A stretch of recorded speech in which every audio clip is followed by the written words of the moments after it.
ವೇದ, ಉಪನಿಷತ್ಗಳು ಮತ್ತು ಕುರಾನು ಮತ್ತು ಬೈಬಲ್ ಹೀಗೆ ಅನೇಕ ಧರ್ಮ ಗ್ರಂಥಗಳು ಈ ಭೂಲೋಕದಲ್ಲಿ ಇದ್ದಾವೆ.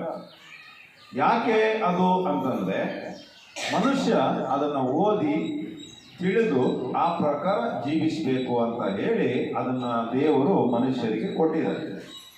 ಹಾಗಾಗಿ ಇವತ್ತು ನಾವು ಅದರಲ್ಲಿ ಒಂದು ಗ್ರಂಥ ಬೈಬಲ್ ಗ್ರಂಥವನ್ನ ನಾವು ಎಲ್ಲ ಕಡೆಯಲ್ಲಿ ಪ್ರಕಟಿಸ್ತೇವೆ.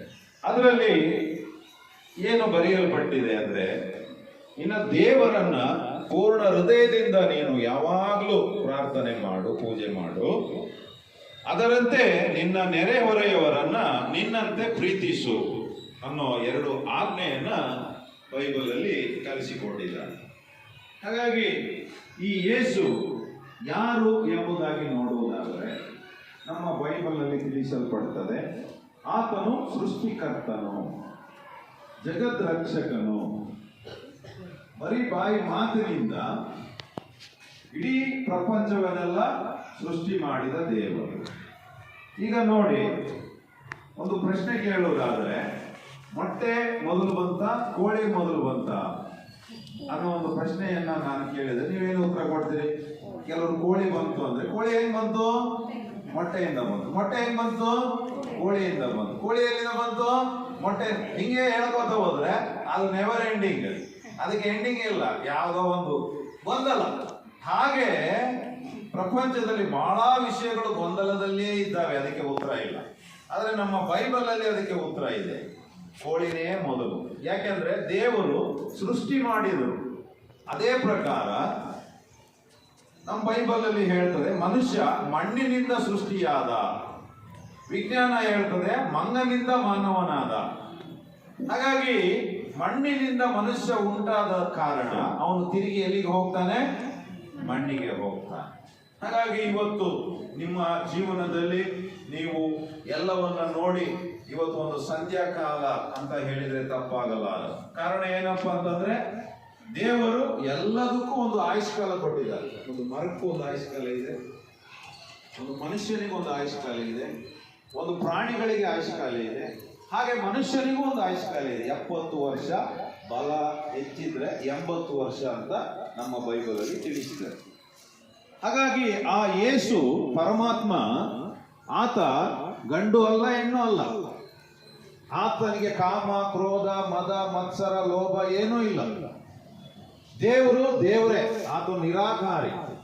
ಆದ್ರೆ ಮನುಷ್ಯರಾದ ನಾವು ಸತ್ತ ಮೇಲೆ ಸ್ವರ್ಗಕ್ಕೆ ಬರ್ಬೇಕಂತ ಹೇಳಿ ಆ ದೇವರು ಅವತಾರ ಎತ್ತಿ ಕನ್ಯೆ ಮರಿಯಳಲ್ಲಿ ಹುಟ್ಟಿದ್ದೇ Christmas.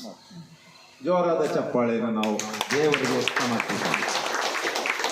God came in flesh, ದೇವರು ಮನುಷ್ಯನಾಗಿ ಬಂದದ್ದೇ ಯೇಸು ಕ್ರಿಸ್ತನು. ಹಾಗಾಗಿ ಇಲ್ಲಿ ಅದ್ಭುತ ಏನಂತಂದ್ರೆ, ಇದನ್ನ ನಂಬಬೇಕು, ನಾವು ನಂಬ್ತೇವೆ, ಆದ್ರೆ ಬಹಳ ಜನ ನಂಬೋದಿಲ್ಲ. ಏನಂತಂದ್ರೆ, ಒಂದು ಕನ್ಯೆ ಗರ್ಭಿಣಿ ಆಗ್ತಾಳೆ ಅನ್ನೋದು ಯಾರು ನಂಬೋದಿಲ್ಲ. ಆದ್ರೆ ಯೇಸು ಕ್ರಿಸ್ತರು ಕನ್ಯೆ ಮರಿಯಳಲ್ಲಿ ಜನಿಸಿ ಬಂದ್ರು ಅಂತ ಬೈಬಲ್ ಹೇಳ್ತದೆ. ಯಾಕೆ ಅಂತಂದ್ರೆ ಮನುಷ್ಯರಾದ ನಮ್ಮೆಲ್ಲರನ್ನು ರಕ್ಷಿಸುವುದಕ್ಕಾಗಿ. ನೋಡಿ, 3 ಲೋಕಗಳಿದಾವೆ. ಎಷ್ಟು ಲೋಕಗಳಿದಾವೆ? ಭೂಲೋಕ ಒಂದು, ಸ್ವರ್ಗ ಕೈಲಾಸ, ಅದಕ್ಕೆ ಪರಲೋಕ ಅಂತ ಕರೀತಾರೆ, 2. 3ನೇದು ಪಾತಾಳ, ಅದಕ್ಕೆ ನರಕ ಅಂತ ಕರೀತಾರೆ, ಅದಕ್ಕೆ ಯಮಲೋಕ ಅಂತ ಕರೀತಾರೆ. ಬಹಳ ಜನರಿಗೆ ನಿಮ್ಗೆ ಗೊತ್ತಿರ್ಬೋದು 3 ಲೋಕ, ಒಂದು ಸ್ವರ್ಗ, ಇನ್ನೊಂದು ಭೂಲೋಕ, ಇನ್ನೊಂದು ನರಕ. ಯಾಕೆ 3 ಅಂದ್ರೆ ಅಲ್ಲಿ ದೇವಾನುದೇವತೆಗಳು, ದೇವರುಗಳು ಇರ್ತಾರೆ, ಭೂಮಿ ಮೇಲೆ ಮನುಷ್ಯರು ಇರ್ತಾರೆ, ನರಕದಲ್ಲಿ ದೆವ್ವಗಳು ಅವು ಇರ್ತಾರೆ.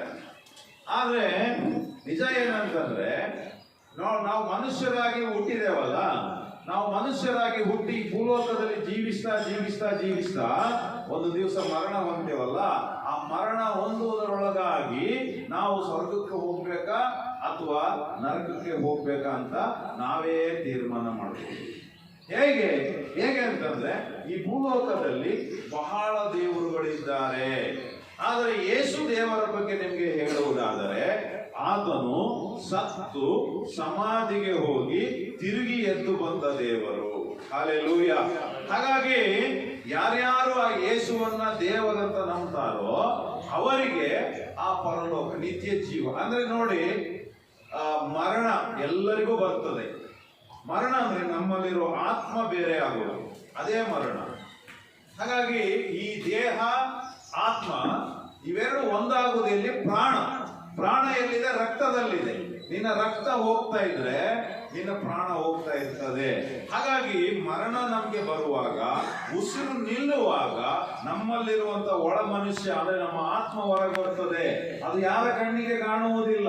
ದೇಹ ಅದು ಮಣ್ಣಿಗೆ ಹೋಗ್ತದೆ. ನಿನ್ನ ಆತ್ಮ ಎಲ್ಲಿಗೆ ಹೋಗ್ಬೇಕು?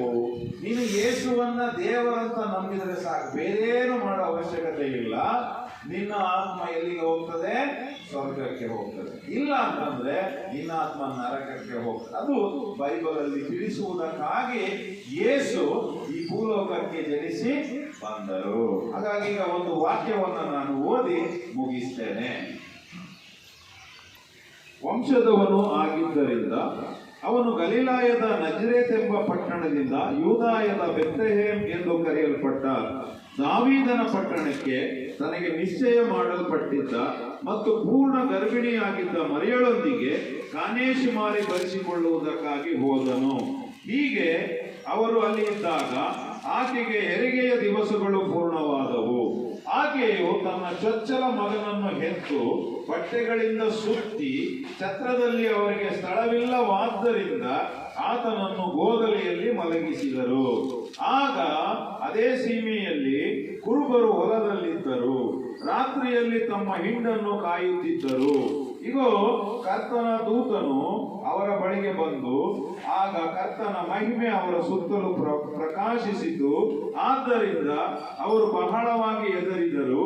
ಆದರೆ ದೂತನು ಅವರಿಗೆ ಹೆದರಬೇಡಿರಿ, ಯಾಕೆಂದರೆ ಇಗೋ, ಎಲ್ಲಾ ಜನರಿಗೆ ಮಹಾ ಸಂತೋಷವನ್ನುಂಟು ಮಾಡುವ ಒಳ್ಳೆಯ ಸಮಾಚಾರವನ್ನು ನಾನು ನಿಮಗೆ ತಿಳಿಯಪಡಿಸುತ್ತೇನೆ. ಏನೆಂದರೆ, ಈ ದಿನ ದಾವೀದನ ಪಟ್ಟಣದಲ್ಲಿ ನಿಮಗೋಸ್ಕರ ಒಬ್ಬ ರಕ್ಷಕನು ಹುಟ್ಟಿದ್ದಾನೆ. ಆತನು ಕರ್ತನಾಗಿರುವ ಕ್ರಿಸ್ತನೇ. ಆ ಶಿಶುವು ಬಟ್ಟೆಯಿಂದ ಸುತ್ತಲ್ಪಟ್ಟು ಗೋದಲಿಯಲ್ಲಿ ಮಲಗಿರುವುದನ್ನು ನೀವು ಕಾಣುವಿರಿ. ಇದೇ ನಿಮಗೆ ಗುರುತು ಎಂದು ಹೇಳಿದನು. ಆಗ ಪಕ್ಕನೆ ಸ್ವರ್ಗದ ಸೈನ್ಯ ಸಮೂಹವು ಆ ದೂತರ ಸಂಗಡ ಇದ್ದು ದೇವರನ್ನು ಕೊಂಡಾಡುತ್ತಾ, ಮಹೋನ್ನತದಲ್ಲಿರುವ ದೇವರಿಗೆ ಮಹಿಮೆ, ಭೂಮಿಯ ಮೇಲೆ ಸಮಾಧಾನ, ಮನುಷ್ಯರ ಕಡೆಗೆ ದಯೆ ಎಂದು ಹೇಳಿದರು. ಆಮೇನ್. ಇಲ್ಲಿ ನಾವು ಏನು ಓದಿದೆವು ಅಂತ ನೋಡುವುದಾದರೆ, ದೇವರು ಮನುಷ್ಯನಾಗಿ ಹುಟ್ಟಿದ್ದೆ ಯೇಸು ಕ್ರಿಸ್ತನು. ನಮ್ಗೆಲ್ಲ ಒಂದೇ ಸ್ವಭಾವ ಇರೋದು, ಮನುಷ್ಯ ಸ್ವಭಾವ. ಆದ್ರೆ ಯೇಸು ಕ್ರಿಸ್ತನಿಗೆ ಎರಡು ಸ್ವಭಾವವಿತ್ತು, ಮನುಷ್ಯನ ಸ್ವಭಾವ ಮತ್ತು ದೈವಿಕ ಸ್ವಭಾವ. ಹಾಗಾಗಿ ಯೇಸು ಕ್ರಿಸ್ತರು ಕುರುಡರಿಗೆ ಕಣ್ಣು ಕೊಟ್ರು, ಕುಂಟರಿಗೆ ಕಾಲು ಕೊಟ್ರು, ಸಮುದ್ರದ ಬಿರುಗಾಳಿಯನ್ನು ನಿಲ್ಲಿಸಿದ್ರು, ಸತ್ತ ಲಾಜರನನ್ನು ಬದುಕಿಸಿದ್ರು. ಹಾಗಾಗಿ ದೇವರಿಗೆ ಮಾತ್ರ ಈ ಶಕ್ತಿ ಇರುವುದಕ್ಕೆ ಸಾಧ್ಯ. ಹಾಗಾಗಿ ಸಾಯುವುದರೊಳಗಾಗಿ ಯೇಸುವನ್ನ ದೇವರಂತ ನೀವು ನಂಬಿದ್ರೆ ಸತ್ತ ನಂತರ ನಿಮ್ಮ ಆತ್ಮ ಆ ಪರಲೋಕಕ್ಕೆ ಹೋಗ್ತದೆ. ನಂಬುವುದು ನಿಮಗೆ ಸೀಮಿತವಾದ ಸಂಗತಿಯಾಗಿದೆ. ಒಂದು ವೇಳೆ ನಂಬದೆ ಹೋದ್ರೆ ಏನಾಗ್ತದೆ? ನೀವು ಮರಣ ಹೊಂದಿದಾಗ ನಿಮ್ಗೆ ಗೊತ್ತಾಗ್ತದೆ, ನಾನು ಸ್ವರ್ಗಕ್ಕೆ ಹೋಗ್ಬೇಕಂತ ಯೋಚಿಸುವಾಗಲೂ ಆಗುವುದಿಲ್ಲ. ಹಾಗಾಗಿ ಈಗಲೇ ಜೀವನದಲ್ಲಿ ಇರುವಾಗಲೇ ನಾವು ಹೇಗೆ ಒಂದು ಟ್ರೈನಿಗೆ ಹೋಗ್ಬೇಕಾದ್ರೆ, ಒಂದು ಬಸ್ಸಿಗೆ ಹೋಗ್ಬೇಕಾದ್ರೆ ಮೊದಲೇ ಟಿಕೆಟ್ ಅನ್ನು ತಗೊಳ್ತೇವಲ್ಲ, ಹಾಗೆ ಸತ್ತ ನಂತರ ಆ ಮೋಕ್ಷ ಪಡಿಬೇಕು, ಆ ಸತ್ತ ನಂತರ ಆ ದೇವರ ಸಾನ್ನಿಧ್ಯವನ್ನು ಹೊಂದಿಕೊಳ್ಬೇಕಾದ್ರೆ ಈಗಲೇ ಯೇಸುವನ್ನ ದೇವರಂತ ನಂಬಬೇಕನ್ನೋದಕ್ಕಾಗಿ 2000 ವರ್ಷಗಳ ಹಿಂದೆ ದೇವರು ಆ ಒಂದು ಯೆರೂಸಲೇಮ್ ಪಟ್ಟಣದಲ್ಲಿರುವ ಬೆತ್ಲೆಹೇಮ್ ಎಂಬ ಸ್ಥಳದಲ್ಲಿ ಹುಟ್ಟಿ, ಬದುಕಿ, ಜೀವಿಸಿ, ಸತ್ತು, ತಿರುಗಿ 3ನೇ ದಿನದಲ್ಲಿ ಎದ್ದು ಬಂದು ಈಗ ಎಲ್ಲರ ಸಮಾಧಿಗಳು ಮುಚ್ಚಲ್ಪಟ್ಟಿದೆ, ಆದರೆ ಯೇಸು ಕ್ರಿಸ್ತನ ಸಮಾಧಿ ತೆರೆಯಲ್ಪಟ್ಟಿದೆ. ಯಾಕೆಂದ್ರೆ ಮರಣ ಯೇಸುವನ್ನ ಹಿಡಿದಿಲ್ಲ. ಹಾಗಾಗಿ ಈ ಪ್ರಪಂಚದಲ್ಲಿ ದೊಡ್ಡ ಒಂದು ಹಬ್ಬ ಇದು ಕ್ರಿಸ್ಮಸ್ ಹಬ್ಬ. ಪ್ರಪಂಚದ ಎಲ್ಲಾ ದೇಶದ ಜನಗಳು ಇದನ್ನು ಆಚರಿಸ್ತಾರೆ. ಕಾರಣ ಅಣ್ಣವರು ಹೇಳಿದ ಹಾಗೆ ಯೇಸು ಕ್ರೈಸ್ತರಿಗೆ ಮಾತ್ರ ಏನಲ್ಲ, ದೇವರಲ್ಲ. ನಂಬಿದ ಎಲ್ಲರಿಗೂ ಸಹ ಯೇಸು ಏನಾಗಿದ್ದಾರೆ? ಒಳ್ಳೆ ಮನುಷ್ಯರಾಗಿದ್ದಾರೆ, ಒಳ್ಳೆ ಸಂತರಾಗಿದ್ದಾರೆ, ಒಳ್ಳೆ ಹಿತವಚನ ಹೇಳುವವರಾಗಿದ್ದಾರೆ. ಮತ್ತು ವಿಶೇಷವಾಗಿ ಯೇಸುವನ್ನ ದೇವರಂತ ನಂಬುವವರಿಗೆ ಅವರು ದೇವರಾಗಿದ್ದಾರೆ. ಹಾಗಾಗಿ ಆ ದೇವರು ನಿಮ್ಮೆಲ್ಲರಿಗೂ ಆರೋಗ್ಯವನ್ನು ಕೊಡಲಿ. ಆ ದೇವರು ನಿಮಗಿರುವಂಥ ಎಲ್ಲ ಕಾಯಿಲೆಗಳಿಂದ ಬಿಡುಗಡೆ ಕೊಡಲಿ. ಇಲ್ಲಿರೋ ತನಕ ಇಲ್ಲಿರುವಂಥ ವಾರ್ಡನ್ ಆಗಿರ್ಬೋದು, ಅವರ ಮಾತನ್ನು ನೀವು ಕೇಳಬೇಕು. ಯಾಕೆಂದ್ರೆ ವಿಧೇಯತೆ ಮನುಷ್ಯನಿಗೆ ಬಹಳ ಆಶೀರ್ವಾದ ತರ್ತದೆ. ಹೇಳೋ ಮಾತನ್ನು ಕೇಳಬೇಕು.